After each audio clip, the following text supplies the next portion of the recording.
Assalamualaikum warahmatullahi wabarakatuh. Perkenalkan, nama saya Revalina Vidya Anugrah dengan NIM 1 dan 023011.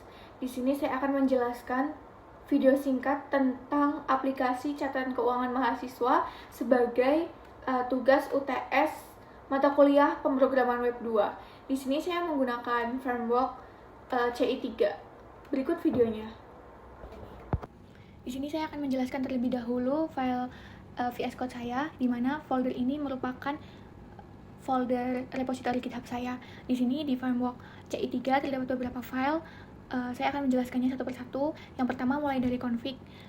Di config sendiri, di config autoload ini memuat otomatis library helper model tanpa harus disload library seperti itu ya. Nah, ini tuh seperti di controller.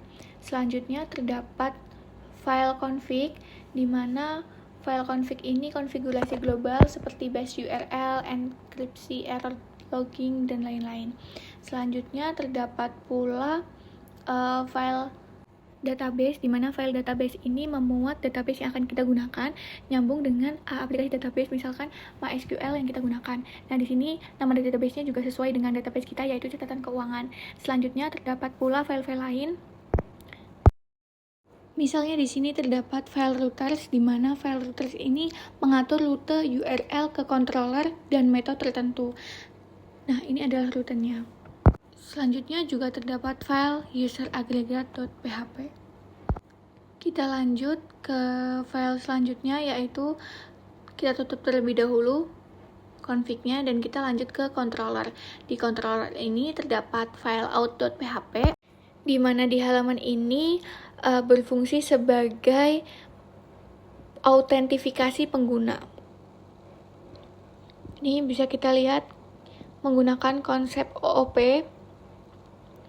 yang di dalamnya itu menampilkan halaman login dan juga memproses data login. Selanjutnya terdapat juga indeks HTML, ini bawaan. Selanjutnya juga terdapat transaksi yang menjadi seperti dashboard seperti itu ya dalam aplikasi catatan keuangan ini. Selanjutnya di dalam file ini juga sebagai controller yang mengatur logika utama terkait data transaksi seperti itu. Di dalam kontrol transaksi ini menghubungkan antara model dan juga view. Di sini juga terdapat file lain seperti helpers, view, models, dan lainnya. Yang pertama, saya akan menjelaskan terlebih dahulu tentang models. Di models ini terdapat file muser.php, di mana fungsinya itu mengelola data pengguna user dari database. Selanjutnya, terdapat file transaksi model.php, di mana berfungsi sebagai mengelola data transaksi dari database seperti itu. Selanjutnya juga terdapat file login.php yang terdapat di view. Kita buka terlebih dahulu view-nya.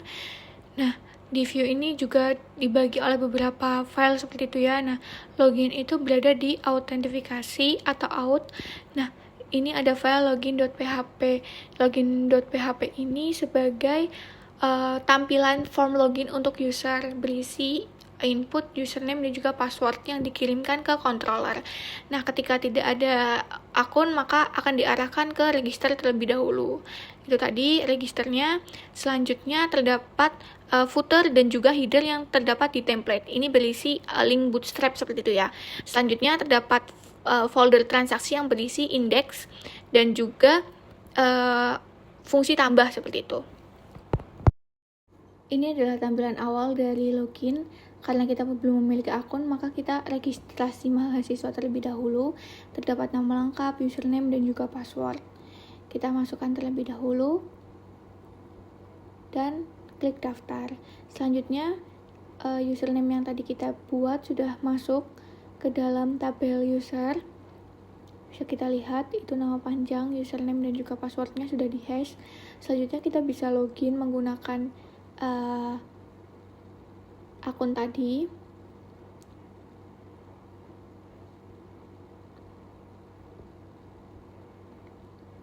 Selanjutnya ini adalah tampilan dashboard awal seperti itu ya. Kita bisa menambahkan transaksi. Kita tambahkan saja, terdapat tanggal, kategori, lalu deskripsi transaksi tersebut dan juga nominal.